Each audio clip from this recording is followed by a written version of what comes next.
What's up, peeps? I am Synthetic Greed, and today we're going to take a little look at the game Terraria for the PC. Now, this game does resemble Minecraft in a lot of ways.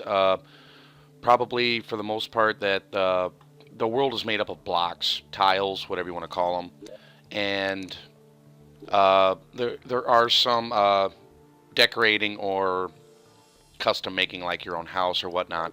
But this game is really different than Minecraft. No, I just love the music, especially during the daytime.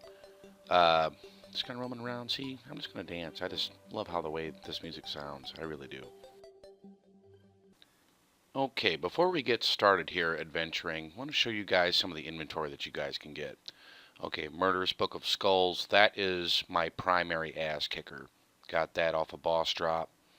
Yes, I have a bee gun. That's definitely a fun weapon to play with. Third weapon is a pickaxe. Yes, they have that space gun. That thing is cool. Laser gun. Knight's Edge. That's a weapon that you put together with other different swords. Keeping that around. Flare gun. Probably the best utility weapon you can get. Molten Fury. That is a bow. Flower of Fire. Got that recently. Flamerang. And a breathing reed. Actually, that does help if you have to go underwater.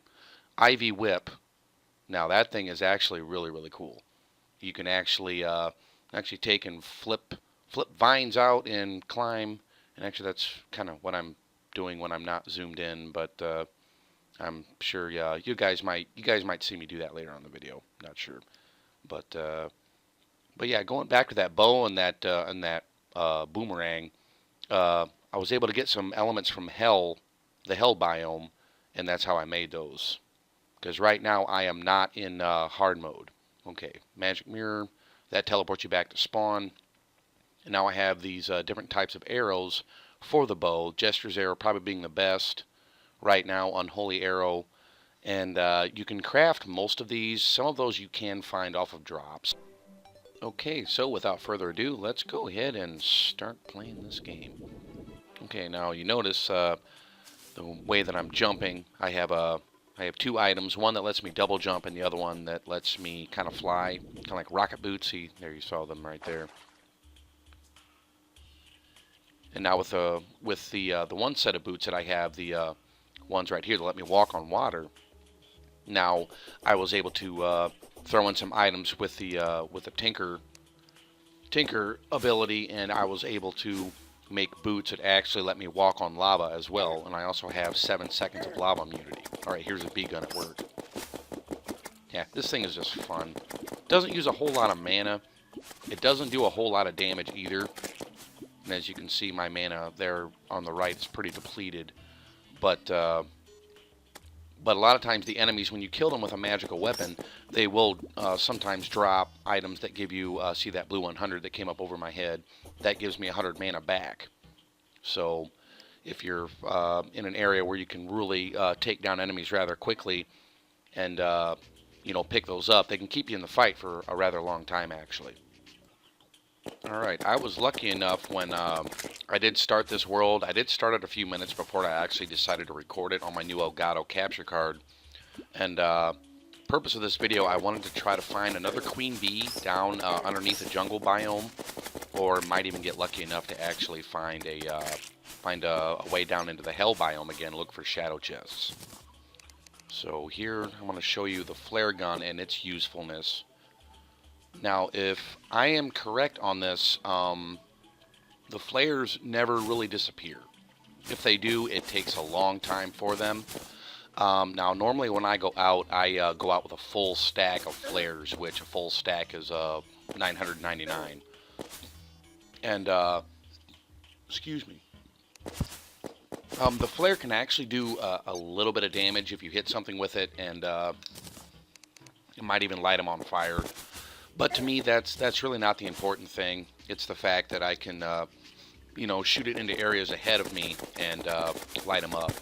Now, I think those hornets, that thing I killed there on the left, I think those things have a pretty high defense because my bees only take off like 1 or 2 off of them. And I mean, they don't do a lot of damage to begin with, but But as you can see with the, where he was positioned and where I was positioned, the bees actually will start homing a target, especially if you have a bunch in the air and then you fire one, and then if one of your bees hits a target, it's like all the rest of them swarm back, or at least they try.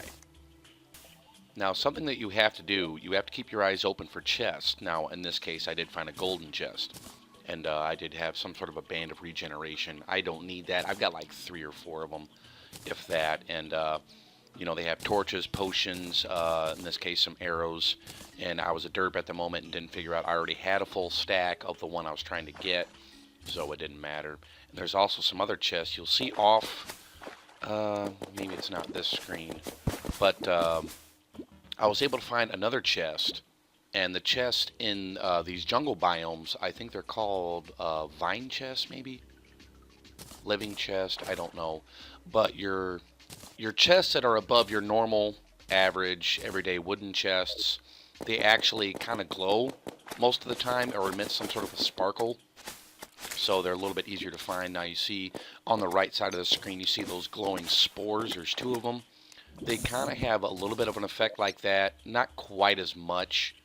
Now they do have potions that you can actually use that will make them kind of, I don't know, glow like a trippy color, like that purple ore that's beneath me right now. I don't need any more of that. That's actually demonite ore. Now, if you don't have any of the demonite stuff, which is what my pickaxe is made of, this is something you're going to want to pick up kind of early in the game whenever you can. Now, however, if you don't have a high enough level pickaxe, I think you have to have platinum, maybe gold or higher. Or you can just say hell with it and just use some little bombs or dynamite. Oh yeah, there's a laser gun at work. And you notice the flame trails behind me. That's actually a bonus from the meteorite set that I'm actually wearing. It's your armor is a headpiece, a chest piece, and pants. And a lot of your armors have a set bonus, other than of course maybe a cool visual, but the set bonus with that meteorite set, and that you actually need meteorite to make that laser gun. The laser gun uses no ammo whatsoever, so I have infinite ammo with that. So I think that is a really cool feature. Okay, I decided to stop and reflect on the video right here. You see where that right torch landed? There's these bricks. Okay, apparently that's some sort of lizard temple. Now, as you can see, I can't break it with my pickaxe. This pickaxe should be able to break almost anything. I think that temple is some sort of hard mode area, and I have one boss to beat that's down in the hell biome, and oh my god, I do not want to face him whatsoever. But I even and this was in a different world, I actually dug around that wall, like to my right, same thing, buried, and I found the entrance to it, but there's a key. Well, I has no key to fit that door. You can't mine that brick, you can't blow it up, not even with dynamite. So that's something that's just going to have to wait, I guess. But I can't wait to get in there. And once again, as I was reviewing the video, you see in the upper left-hand corner, you see that green torch and that chest underneath of it. Those are those vine slash living chests, whatever. See my cursor highlighted it there for a minute. You also want to look for those. They carry about the same loot as a gold chest, but they're more, I maybe don't want to say jungle biome-ish, but they're almost more primitive. Like you'll find maybe chakrams or let's see, I can't remember what exactly I pulled out of here. Oh, boomstick. Yeah, that's a shotgun. Platinum bars, I am collecting those. But you find more, I don't know, Aborigine, Native American type crap in those. Something else you can kind of look forward to is that a lot of times if you're digging deep underground, I don't know if these things are just for the jungle biomes, but you see that purplish area. That's some sort of a mushroom biome. And from what I have kind of read, there is actually like a mushroom man NPC you can get. Now, I'm not sure how to get him. I haven't looked into it. But yeah, and in order for him to stay with you, or you know, to build a house, you have to build a house for all your NPCs. And there's information on Wiki for that. Now, you see this area that I just highlighted, that black brick. Now, that is obsidian. And how you get obsidian It's almost the same thing as Minecraft. Water has to meet lava. And if I'm seeing lava, then that means I'm maybe finding a way down into the hell biome. Now we're going to use some bombs here to try to bomb our way down. Now watch when the water hits the lava. Boom. Just like that. Now I was lucky enough, I already got any and all obsidian that I need at the moment. So we're going to go ahead and bomb some more. Because where's hell? Straight down. And it's not exactly impossible to navigate some of these underground tunnels. They are a little bit lenient as far as helping you find maybe where you need to go. As you can look at the mini-map there on the right, you can see some areas that are lighted up. They have some items, some things, some backgrounds, whatnot, that maybe might give you a clue that you have an open space that you can go ahead and explore. Now in this case, whoa, gotta watch that, right, man, Venus flytrap Audrey thing from Little Shop of Horrors, but yeah, you know, either use a pickaxe, or sometimes I'll kind of bounce back and forth between explosives and mining. It just depends on what exactly I'm trying to do. If I'm trying to make a big hole and actually really try to clear some space out, or like in the case there a few moments ago when I had to initially drop those bombs to try to drop the water level, yeah, to try to get lava or water out of an area so that I can try to get through it. Now explosives actually will sit in the lava and they won't just disintegrate or get destroyed like everything else, as long as they are activated, which I think is a very cool feature. Ladies and gentlemen, welcome to hell. I was lucky enough, and this does go down into the hell biome. Okay, yeah, I see those purple sides coming at me. That is a demon. And they're not entirely too tough, but those sides that they throw out, they can do a lot of damage if you're being a derp not paying attention. And it is real easy to get swarmed in this game, because really there's no pause. And your inventory screen, you actually have to hit escape. Now, I am not a big fan of that whatsoever. Figured that, hey, just press the I button, like most other games, to go to your inventory. Well, that is not the way it works. And if you notice, this building that I'm sitting in, excuse me, the more higher part there to the left, and to the top, there is a purple chest. That is a shadow chest. And we're going to go get it. Because shadow chests... oh crap, yeah, bone serpent or bone spirit, I'm sorry, he went past. Okay, serpent, yeah, I gotta watch for those too. But shadow chests, they normally contain your higher end magical items, a lot of times scepters. That's how I got that fire flower, and I got a few wands from those. I do still kind of have them. Yeah, looking at my inventory right now, I got so much crap. It's another disappointing thing. There's no way to expand your inventory. You think you have enough room. Looking at, let's see, what is that? 5 and 5, 10. 10 by 5, 50 spaces. I can fill that up in no time. With all the supplies that you might need, all the different ores, all the different types of things you can pick up, like seeds. Oh yeah, that little red eye right there in the middle. Yeah, we're going to maybe cover that in a later episode. See, I was there going through my inventory, and this flame imp just decided to take a cheap shot at me. And one real sucky ass thing about some of the casters in this game, that their magic can go through solid blocks. So it doesn't matter where you stand, but you're actually, you're going to get hit. So this game definitely does keep you on your toes. Trying to wait for me to take out this bone spirit. Yeah, the doors. You see this like reddish colored looking thing off to my left. That is a hell forge.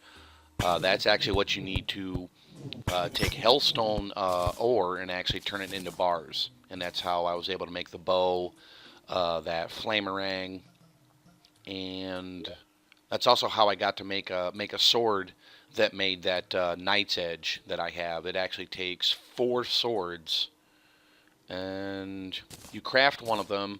You find another one, the Maramusa. You can craft another one, and I'm not sure about the last one, but there's 1 or 2 of them that you do have to find. And then after you make that sword, once you get into hard mode after beating the wall of flesh, which is down here, and like I said, I am not looking forward to that. But you actually get better materials. You find titanium, you find mithril, and some other cool stuff. And I'll have to show you some of the collections that I have back at the homestead. Now the shadow chests are locked with a shadow key, which you only need one because they are infinitely used. Okay, here we go. And there I got another fire flower, which was disappointing because that had some really good stats too. And I'm not sure that purple potion that I got, but I decided to grab onto it. Oh, I think it might have been a restoration. It actually gave me hit points and mana, which that was kind of a first, so I decided to hold on to it. Okay, I went ahead and searched that hell biome quite a bit. I did find another shadow chest or two. I didn't really find anything climactic in there, and I ended up dying in the lava. So actually what we're going to go ahead and do is go back to World 2, which is where I have all of my stuff in my treasure cave set up, and I'll let you guys take a look at that here.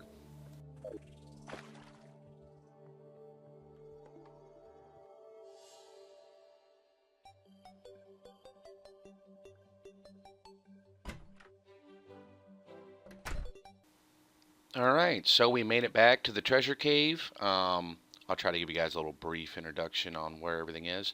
If you look at the top level where you see the bed, which is about useless, I mean, you have to actually set up a back wall. Now, if you see that building off to my right, that is what you need to actually help you build an NPC house so they'll actually stay and you can actually interact with them and buy stuff and whatnot.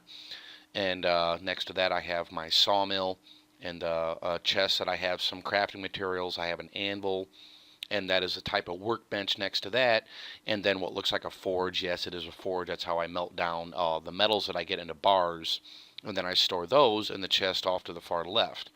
Now, if you look kind of just all the levels below that, well, the second level just down, you'll notice next to that cross statue is a weird looking table. That is actually the Tinkerer's table, and that's how I was able to make some of the better items that I have from combining other items.